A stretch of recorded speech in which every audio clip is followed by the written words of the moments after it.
말씀은 창세기 28장입니다. 창세기 28장 16절에서 마지막 22절까지의 말씀입니다. 구약 성경 창세기 28장, 제가 가지고 있는 성경은 41쪽이에요. 28장 16절에서 22절까지 우리 같이 한 절씩 교독하겠습니다. 제가 먼저 16절 말씀 봉독합니다. 야곱이 잠이 깨어 이르되 여호와께서 과연 여기 계시거늘 내가 알지 못하였도다. 이에 두려워하여 이르되 두렵도다 이곳이요 이것은 다름 아닌 하나님의 집이요 하늘의 문이다 하고, 야곱이 아침에 일찍 일어나 베개로 삼았던 돌을 가져다가 기둥으로 세우고 그 위에 기름을 붓고 그 이름을 베델이라 하였더라. 이승의 옛 이름은 루스. 야곱이 서원하여 이르되 하나님이 나와 함께 계셔서 내가 가는 길에서 나를 지키시고 먹을 떡과 입을 옷을 주시어 내가 평안히 아버지 집으로 돌아가게 하시오면 여호와께서 나의 하나님이 되실. 같이 봅니다. 내가 기둥으로 세운 이 돌이 하나님의 집이 될 것이요 하나님께서 내게 주신 모든 것에서 10분의 1을 내가 반드시 하나님께 드리겠나이다 하였더라. 아멘. 우리 같이 기도하겠습니다. 사랑하시는 아버지 하나님, 이 시간 우리 하나님 앞에 나와 예배하며 진리의 말씀 듣도록 은혜 주시니 감사합니다. 성령의 감동으로 기록된 아버지의 말씀을 우리에게 성령께서 조명하여 주심으로 진리의 말씀을 바르게 깨달아 알도록 은혜 베풀어 주시며, 이 하나님의 말씀 깨달아 알 뿐만 아니라 우리의 삶에 그대로 적용함으로 아름다운 열매가 우리 가운데 풍성하도록 주님 은혜를 베풀어 주시옵소서. 부족한 종 하나님의 진리의 말씀을 들고 섰습니다. 아버지 하나님, 너무나 부족하기에 두렵고 떨리는 마음 가지고 섰사오니 하나님께서 성령으로 붙잡아 주시고 긍휼히 여겨주시고 그리함으로 한 시간 오직 아버지 하나님의 말씀만 대언할 수 있도록 입술에 말씀의 파수꾼을 세워주시고, 우리가 함께 하나님의 말씀을 들을 때 성령께서 감동 감아 주셔서 우리의 삶을 새롭게 변화시켜 주시고 우리 하나님 은혜로 채워 주시어서 이 시간 성령 충만하도록 우리를 붙잡아 주시옵소서. 한 시간 주님 앞에 온전히 의탁합니다. 인도해 주실 것을 믿사오며 거룩하신 우리 구주 예수님의 이름으로 기도드리옵나이다. 아멘. 우리는 오늘 여기 창세기 본문에서 엄청난 축복을 받고서도 그 축복 앞에 어떻게 반응해야 하는지 알지 못하는 참 어리석은 한 인생을 만나게 되죠. 그의 이름이 야곱입니다. 야곱은 형을 속여 장자의 명분을 빼앗고 아버지를 속여서 장자의 축복을 가로챘지만 자기를 죽이려는 형을 피해서 도망가는 그런 신세가 되고 말았습니다.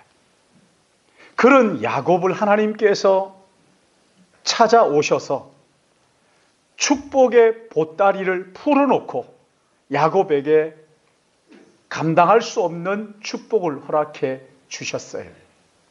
하늘로 연결된 사다리를 보여주시면서 그 끝에 서신 하나님께서 나는 여호와니 내 조부 아브라함의 하나님, 너희 아버지 이삭의 하나님이라고 하시면서 네가 누워있는 그 땅을 너와 내 자손에게 주리니 네 자손이 땅의 티끌같이 되어 네가 서쪽, 동쪽, 북쪽, 남쪽으로 퍼져나갈지며 땅의 모든 족속이 너와 내 자손으로 말미암아 복을 받으리라. 네가 어디로 가든지 내가 너와 함께 있어 너를 지키고 이끌어 이 땅으로 다시 돌아오게 하겠다고 약속을 하신 것이지. 내가 네게 허락한 모든 것을 이루기까지 내가 너를 결코 떠나지 않겠다고 약속을 하셨어요. 너무나 엄청난 축복을 야곱에게 부어주셨어요. 그런데 여러분 한번 생각해 보세요. 이런 하나님으로부터의 축복을 받은 야곱이 하나님 앞에 어떻게 반응하는 것이 옳을까요? 두 가지로 반응을 합니다. 18절, 19절에 보시면 하나님께 경배를 했죠. 지난밤 잠을 청할 때만 해도 하나님에 대한 생각을 전혀 하지 못했는데 꿈에 자기를 찾아오신 하나님을 뵙고 깨어나서는 베개로 삼았던 돌을 기둥으로 세우고 그 위에 기름을 붓고 그곳의 이름을 하나님의 집 벳엘 루스라는 땅을 이름을 바꾸어서 베델이라는 이름을 붙였습니다. 그리고 또 하나는 20절에서 22절 말씀에 나오죠. 야곱이 하나님께 서원하는 것입니다. 서원이라는 것은 하나님의 은혜를 깨닫고 너무나 감사한 나머지 진지하게 약속을 하고 하나님께 맹세를 하는 것을 말하는 거예요. 이 서원은 누가 억지로 시킨다고 하는 것이 아니고 자기의 마음 속에서 하나님의 은혜에 대한 감사가 우러나와서 자발적으로 하는 것을 서원이라고 하는 거예요. 근데 여기 20절 말씀을 보시면 야곱이 서원을 했는데 서원한 내용이 20절에서 22절까지 있습니다. 우리 20절에서 22절 같이 한번 읽어볼까요?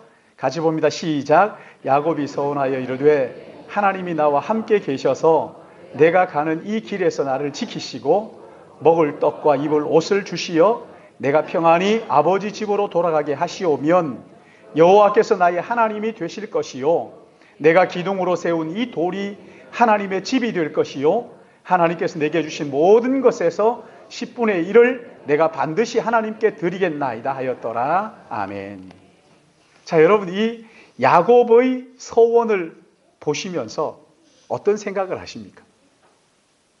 이 야곱의 서원을 한번 가만히 보십시오. 어떤 생각이 드시는지. 야곱이요, 하나님을 만났잖아요. 그럼에도 불구하고 이 야곱의 서원하는 것을 보면 참 변하지 않았구나 하는 생각을 하게 되죠. 하나님이 나와 함께 계셔서 내가 가는 길에서 나를 지키고 먹을 양식과 입을 옷을 주셔서 나를 평안히 아버지 집으로 돌아오게 하시면 여호와께서 나의 하나님이 되실 것이요. 그렇게 말합니다. 조건부에, 그렇죠? 이렇게 하시면 하나님이 나의 하나님이 될 것입니다. 여러분, 하나님은 지금 아무 조건 없이 축복을 받을 자격이 없는 야곱을 찾아오셔서 너무나 엄청난 축복을 약속하셨는데 야곱은 지금 조건을 가지고 이렇게 하시면 이야기를 한 거죠. 하나님께서 자기의 요구를 충족시켜 주시면 그때 하나님을 섬기겠다고 말하는 거예요. 야곱의 서원이 이기적이죠. 야곱의 서원이 거래죠, 거래. 뭔가 부족하게 보이잖아요. 야곱이 잠을 깨어 제일 먼저 한 일이 베개를 기둥으로 세우고 거기에 기름을 붓고 하나님께서 과연 여기에 계시는데 내가 알지 못했다 하면서 이것이 다름 아닌 하나님의 집이다. 그 자리가 여기가 하늘의 문이다. 그리고는 그 마을의 이름 루스를 베델이라는 이름으로 바꾸어 불렀잖아요. 여러분, 지금 야곱에게 정말 중요한 게 이게 아니잖아요. 거기에 비석 세우고 거기에 무슨 이름 바꾸고 그런 게 아니잖아요. 무엇이 중요한 거예요? 지금 형의 장자의 명분을 빼앗고 아버지를 속여서 장자의 축복을 가로챘지만 이게 아무것도 아니라는 것을 야곱은 지금 뼈저리게 깨달았으면서도 아직도 이름을 바꾸는 이런 거, 비석을 하나 세우는 거, 여기에 지금 매달리고 있어요. 여러분, 진짜 중요한 게 뭔지 모르는 거지. 여호와 하나님께서 자격 없는 자기에게 찾아오셔서 하늘로 연결된 사다리 위에 서서 내가 너와 함께 하시겠다고, 하늘의 신령한 복을 이 다리를 통해서 너에게 주겠다고. 여러분, 이게 중요한 거 아닙니까? 이게 정말 중요한 것이 뭔지를 알게 되면 장소가 중요한 게 아니고 비석을 세우는 것이 아니라 장소를 구별하기보다 자기의 삶을 거룩하게 구별하고 동네의 이름을 바꾸기보다 나의 마음과 나의 삶을 바꾸는 것이 더 중요하다 하는 것을 깨달았을 텐데 이걸 몰랐어요. 물론 돌 베개를 베고 잠을 청하던 그날 밤과는 분명히 야곱은 바뀌었어요. 하나님을 만난 이후에 변하기는 변했어요. 그러나 이 야곱에게 옛날에 가졌던 그 못된 버릇이 여전히 있어서 지금 껍데기를 붙들고 그 껍데기에 집착을 하고 있는. 맞아요. 사람은 쉽게 변하지 않습니다. 그런가 하면 여기 두 번째 반응이 뭡니까? 하나님 앞에 서원하는 거잖아요. 여러분, 이 서원도 조금만 주의해서 보면 하나님께서 자격이 안 되는 야곱을 찾아오셔서 온갖 은혜와 축복을 조건 없이 부어주셨는데, 순전히 선물로 주셨는데, 내가 누운 땅을 너와 내 자손에게 주겠다.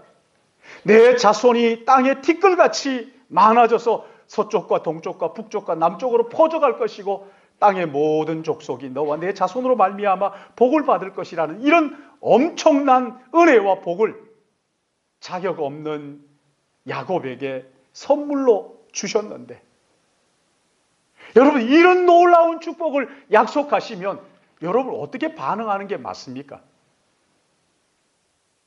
자격 없는 나에게 값없이 거저 이런 축복을 주셨다고 한다면 찬송에 나와 있는 대로 주여 나의 생명 나의 정성 드립니다. 이 작은 나의 생명 나의 정성 다해 주님만을 위하여 살기 원하오니 주여 받아주소서. 주여 받으소서. 주님만을 위하여 살게 하소서. 주님만을 위하여 내가 살겠습니다. 이 몸밖에 드릴 것 없어 이 몸 주님 앞에 드립니다. 뭐 이래야 맞는 거 아닙니까? 그런데 여러분, 여기 야곱의 서원을 가만히 보면요, 이런 감동이 없어요. 이런 헌신을 찾아볼 수가 없어요. 하나님 은혜에 대한 진심 어린 감사가 보이질 않잖아요. 하나님의 약속에 대한 그런 신뢰가 나타나질 않아요.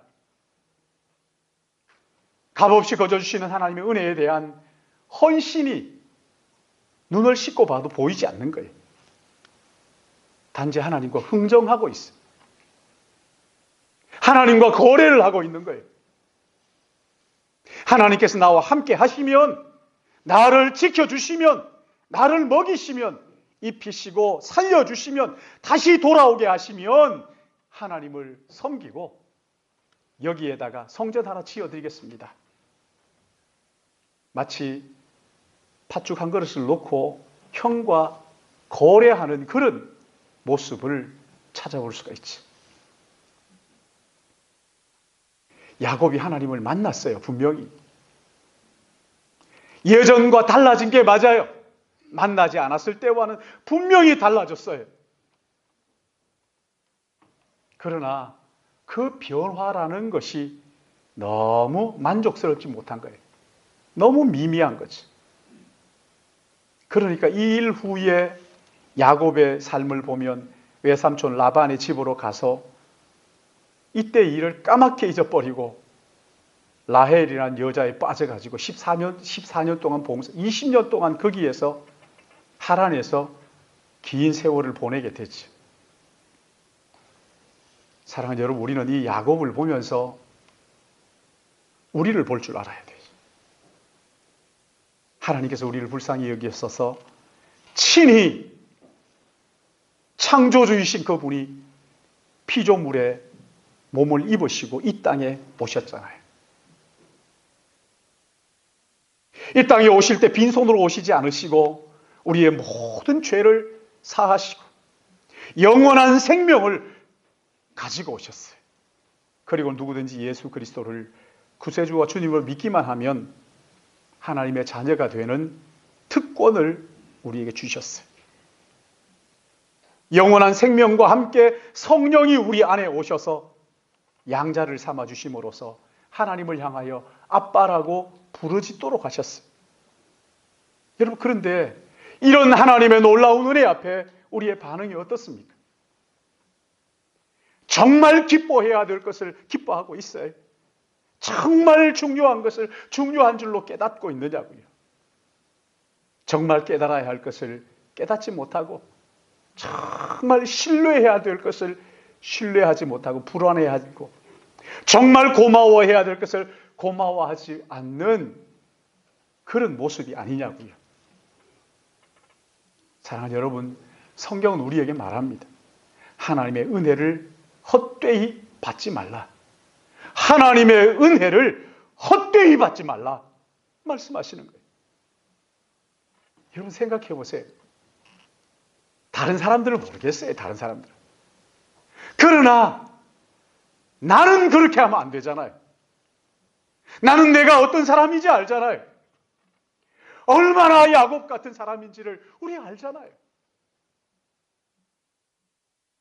하나님께서 그리스도 안에서 모든 신령한 복을 우리에게 값없이 자격 없는 우리에게 거저 주셨다고요. 거저 주셨다고요. 사랑하는 여러분, 이 갚을 길 없는 은혜와 사랑을 주신 하나님께 여러분 어떻게 반응하고 계십니까? 알맹이는 다 버리고 껍데기만 붙들고 그렇게 있지는 않습니까?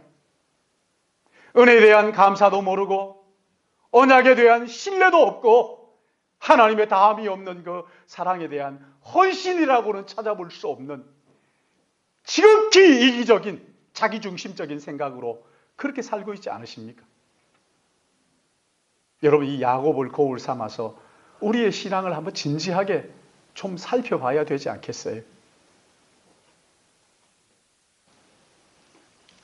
여러분, 여기 우리 한 가지 더 생각할 것은요, 사람이 변한다는 것은 그렇게 쉽게 되지 않습니다. 어떤 사람들은 그렇게 말해요. 사람들 절대 변하지 않는다. 그렇게 말합니다.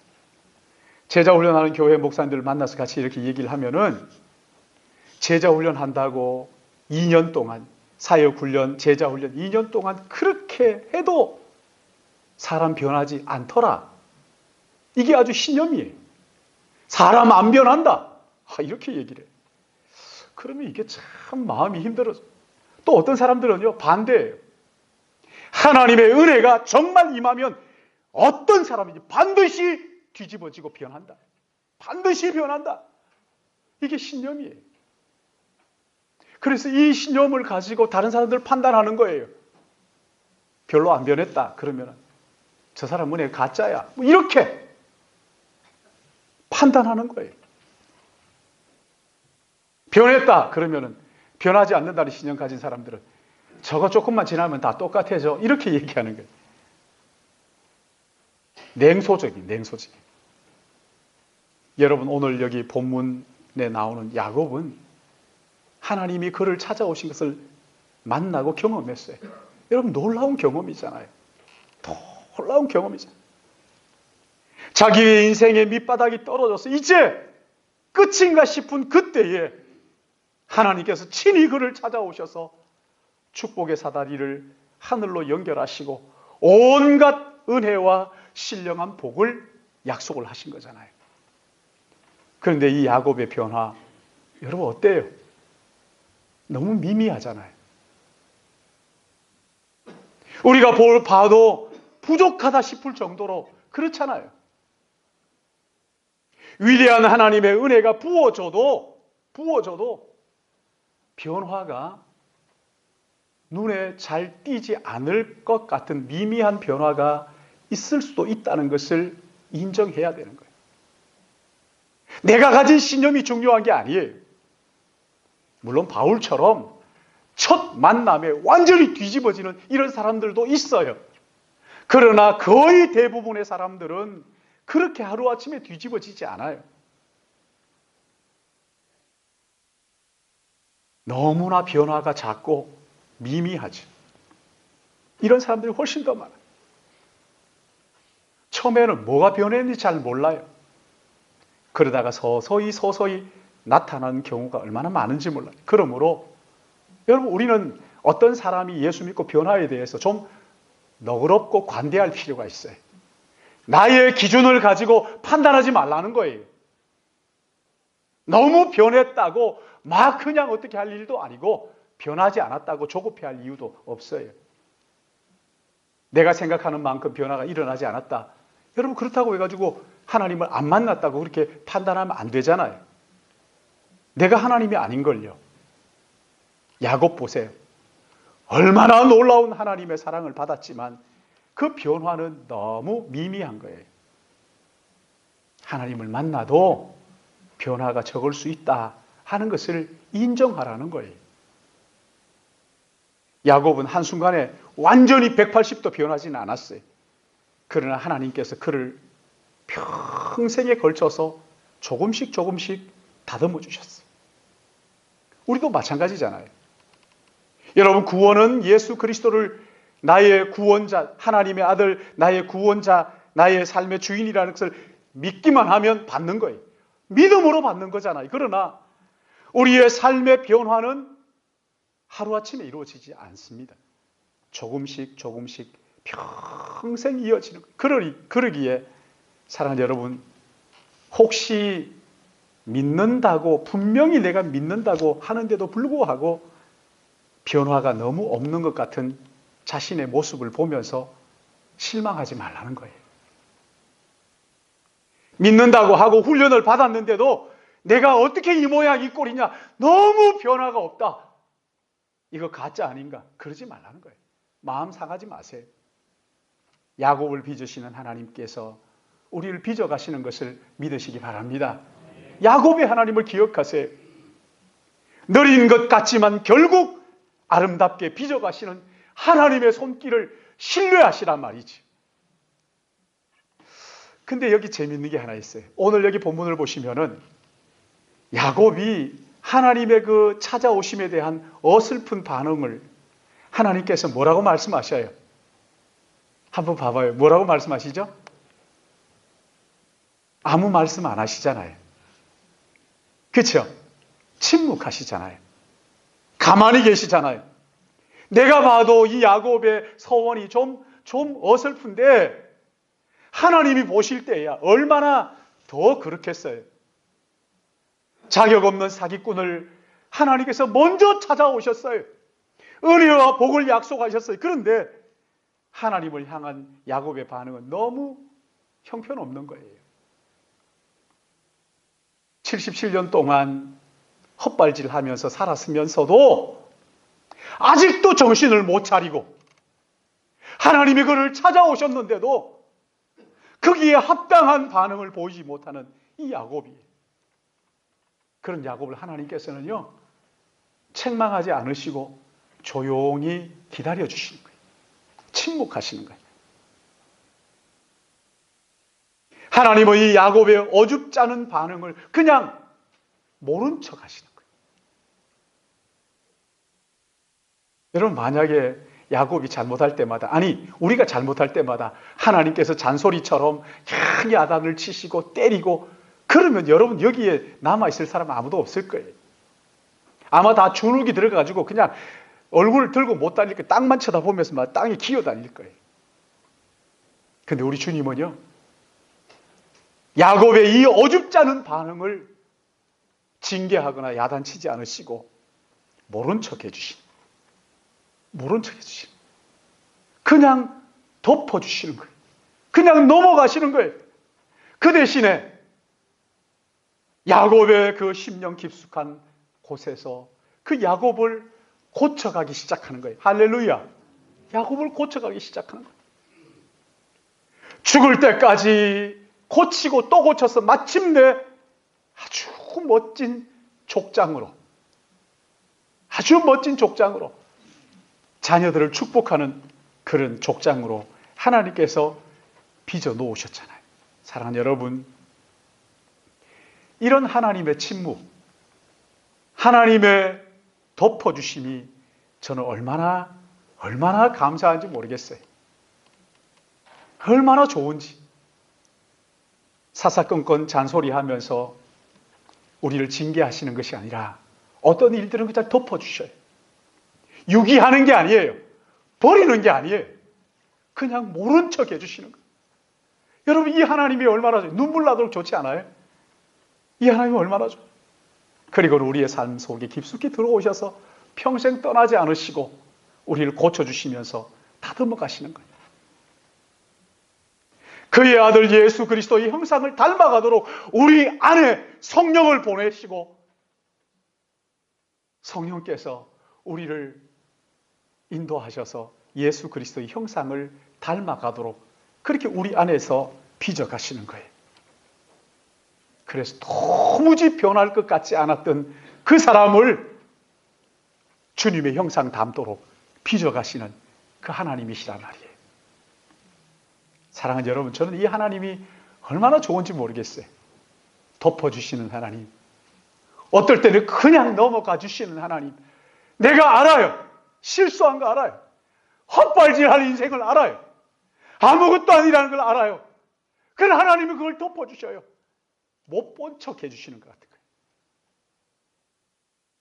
사랑하는 여러분, 혹시 우리 가운데 나 하나님 잘 믿고 싶은데 내가 내 꼴을 보면 부끄럽고 창피해서 낙심하시는 분들이 계십니까?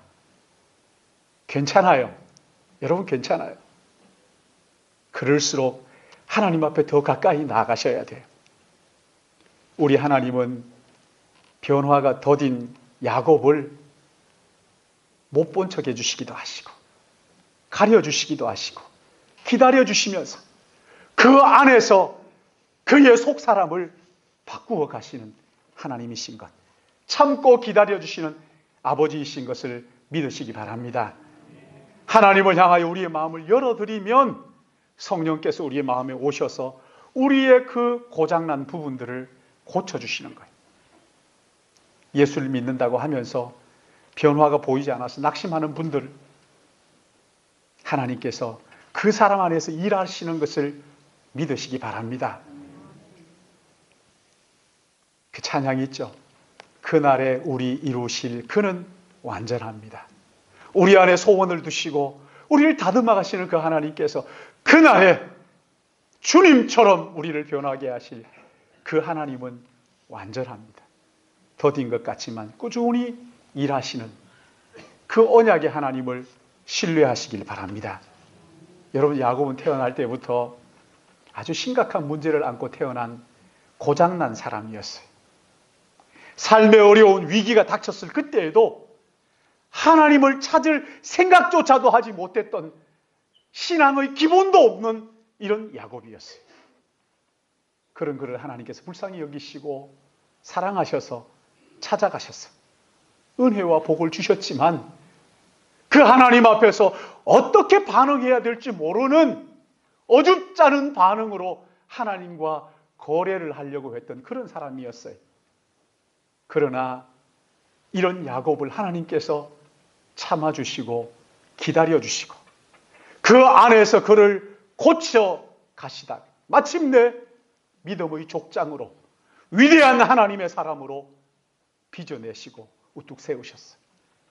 하나님은 오늘도 우리의 삶에 야곱에게 베푸신 그 은혜와 복을 가지고 우리를 찾아오셔서 우리를 변화시키는 것을 믿으시기 바랍니다. 더러는 말씀하지 않으시고 침묵하시면서 그냥 못 본 척 해주시면서 그렇게 우리를 다듬어 가시는 하나님이십니다. 여러분, 이것이 야곱을 통해서 우리에게 들려주시는 하나님의 복음입니다. 이 복음 안에서 참 기쁨과 자유를 누리는 우리 믿음의 가족들 되시기를 예수님의 이름으로 축복합니다.